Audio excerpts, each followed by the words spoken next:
There is a version of the world in which monsters are not the invention of frightened, superstitious minds, in which every culture, on every continent, separated by oceans and centuries and languages so different they shared no single sound in common, did not coincidentally dream up the same thing. A creature that wears a human face, that hunts at night, that is drawn, specifically and without exception, to the innocent. Consider that for a moment. Not one culture, not two. Every culture. And then ask yourself what that might mean about the darkness those people actually encountered, and whether the word myth is doing more work than it can carry. These are some of the oldest, strangest, and most psychologically disturbing creatures in the mythological record. And things are about to get very dark, very fast. The Emmit in ancient Egypt, death was not the end of anything. It was, in fact, the most important moment of a person's entire existence. The soul of the deceased was brought before a divine tribunal of 42 judges, in a hall called the Hall of Two Truths, and subjected to a ceremony Egyptians called the weighing of the heart. The god Anubis, jackal-headed and expressionless, would remove the heart from the body and place it on one side of a golden scale. On the other side sat a single white feather, the feather of Ma'at, the goddess of truth, justice, and cosmic order. If your heart was lighter than that feather, if your life had been lived with integrity and compassion and honesty, you were permitted to continue into the paradise of Aru, the field of reeds, an eternal Egypt without suffering.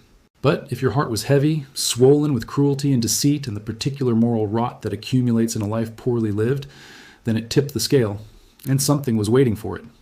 Emmit was not a god. The Egyptians were very specific about this distinction, and it matters.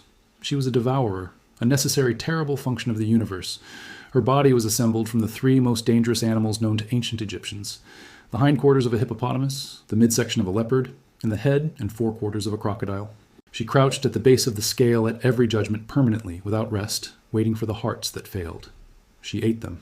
And when she did, the soul of the deceased ceased to exist in any form, not condemned to punishment, not sent to darkness, simply erased, gone.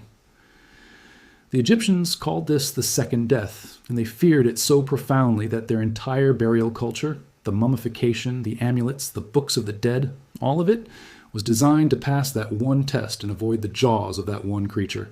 What is haunting about Emmit is not her appearance. It is her function. She is not evil. She is a consequence. She is what moral weight actually looks like when it is measured honestly. And across 5,000 years of human civilization, not one culture has managed to fully escape the same idea, that the things we do in life are recorded somewhere, and that the recording is accurate, and that something is waiting at the end of it. The Knuckle. The Orkney Islands sit at the northern edge of Scotland, battered by the North Sea on one side and the Atlantic on the other. They are beautiful, in the precise way that things are beautiful when they are also genuinely trying to kill you. The people who lived there for centuries were hard people, practical people who had very little patience for the supernatural, largely because they were too busy surviving to indulge it, which makes what they believed about the sea all the more striking. From the water, they said, came the Knuckle, and the islanders who claimed to have seen it and lived described something for which no satisfying natural explanation has ever been proposed. The creature resembled, loosely, a horse and rider fused into a single body, but the rider had no legs. His torso grew directly from the horse's back, bonded there, permanent, an obscenity of biological architecture. His arms were long enough that they dragged across the ground as the horse moved. His single eye burned red and constant, like something behind it was on fire. And neither the horse nor the man had skin, not stripped of it, simply never possessed it. Black blood moved through yellow veins in full visibility. The horse's mouth hung perpetually open, and what came out of it was not breath in any normal sense. It was vapor, dense and deliberate, and everything it touched rotted. Crops, livestock, people. The Knuckle did not hunt for food. It destroyed for what appeared to be its own satisfaction. In 1722, when Orcadian farmers began burning coastal kelp to produce fertilizer, the acrid smoke that drifted out over the water was understood to have enraged the creature. The plagues and crop failures that followed were attributed directly to its retaliation. There is something profoundly modern about this. A community altering its local environment, generating a byproduct they did not fully understand, and the ecosystem responding with violence that felt personal. The Orkney Islanders had no word for ecological collapse. They had a word for the Knuckle, and for practical purposes, it served the same function. The only protection was fresh water. The Knuckle, the islanders insisted, could not cross it. On its worst nights, when the creature had been sighted moving inland, people ran for the nearest stream or river and threw themselves across it, gasping, and waited in the dark to see whether the thing stopped at the bank or did not. Most of them said it stopped. Most of them. Haji da Haka. There are monsters born from hatred, and there are monsters born from corruption. The second category is more disturbing because it implies a before, a version of the creature that was not a monster, a moment of transformation that could, in theory, have gone differently. In ancient Persian mythology, in the Zoroastrian texts that predate the Common Era by centuries, Ajidahaka began as a man, a prince, actually, young, ambitious, and visited one night by Angra Mainyu, the supreme spirit of destruction and evil, who appeared to him in a guise flattering enough to be believed. Angra Mainyu kissed the young prince twice, once on each shoulder, and then vanished. From each kiss, a serpent grew, one from each shoulder, permanent and alive, with their own hunger, their own will, their own appetite, and what they required to survive, what they could only be fed to prevent them from devouring the prince's own brain, was human. Specifically, the brains of young men, consumed fresh, fed to the serpents each morning without interruption for 1,000 years. Ajidahaka ruled Persia for those 1,000 years, and the ancient texts are careful to note that this was not an unambiguous disaster for the kingdom. He was, in certain administrative respects, an effective monarch. He kept order, he maintained alliances. The horror of what happened each morning was contained, managed, bureaucratized. The monster ruled because the monster was productive. The serpents were fed because feeding them was less disruptive than confronting what they represented. This is not a metaphor you have to work to construct. The Zoroastrian scholars who recorded this story understood exactly what they were describing. Power sustained by systematic violence against the vulnerable, normalized over time, administered efficiently, and tolerated by a population that convinced itself the alternative was worse. It took a blacksmith named Kava, whose own sons had been taken, to finally refuse. His leather apron became the flag of the Persian resistance. The creature was eventually overthrown.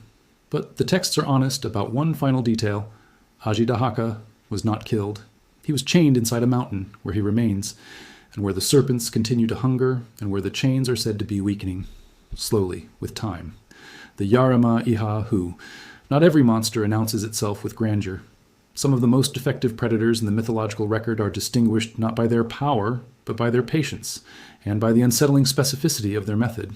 Australian Aboriginal mythology describes the Yaraha as a small, red creature, roughly the size and general shape of a child, with an oversized head and a mouth that opens, when needed, far wider than its body should reasonably allow. It has no teeth. It does not hunt by chasing. It waits in fig trees, still and patient, for a traveler to stop and rest in the shade below. Then it descends, attaches the suckers on its fingers and toes to the traveler's skin, and drains enough blood to render them weak but not dead, after which it swallows them whole, rests, and regurgitates them alive. Then it does it again, and again. With each cycle, the stories say the traveler becomes a little shorter, a little redder, a little less human, until eventually they are not regurgitated as a person at all. They emerge as a new Yaraha. The predator has not consumed the victim. It has produced another predator. The multiplication of the thing that hunts you, made from the material of what used to be you, is an idea that predates modern virology by a considerable margin. Whether that is a coincidence depends again on how much work you're willing to ask the word myth to do. Escalation and broader implications. Across these four creatures, and across the hundreds more that exist in the mythological record of virtually every human culture that has ever produced one, a pattern emerges that is difficult to dismiss as coincidence and difficult to explain as design. The creatures are too specific, too consistent. The thing that wears a face, the thing that uses the innocent as currency, the thing that corrupts from the inside, the thing that multiplies by consuming. These are not the random outputs of isolated imaginations. They are the outputs of observation, of pattern recognition applied to phenomena that did not yet have scientific names. Carl Jung spent a significant portion of his career arguing that certain archetypes, certain fundamental images and fears are not culturally transmitted, but structurally present in the human mind, common to all people, regardless of origin. He called it the collective unconscious. Whether you accept his framework or not, the data it was built on is real, separate cultures, with no documented contact, producing the same monsters, with the same characteristics, serving the same social and psychological functions. The Emmit and the Christian Last Judgment. The Knuckle and the Wendigo, both creatures of ecological retribution. Ajidahaka and every other myth of the corrupted king, sustained by sacrifice, removed only when the ordinary person finally refuses. The Yaraha and every modern narrative about institutions that transform their members into versions of themselves. These are not stories about monsters. They are stories about structures, about what happens to power when it goes unchecked, to innocence when it is unprotected, to the individual, when the collective decides that the cost of confrontation is too high. The monsters are the vocabulary, the grammar is something considerably more familiar. The civilizations that produce these stories are gone. The Egyptians who feared the Emmit, the Orcadians who ran from the Knuckle, the Persian scholars who recorded the 1,000-year reign of the Serpent King, the Aboriginal storytellers who mapped the slow transformation of the hunted into the hunter. Their cities are ruins or dust or submerged. Their languages are dead or dying, but the monsters survived. Passed forward through every generation that found, in the old shapes, something that still described the world they were living in. That should give you something to think about.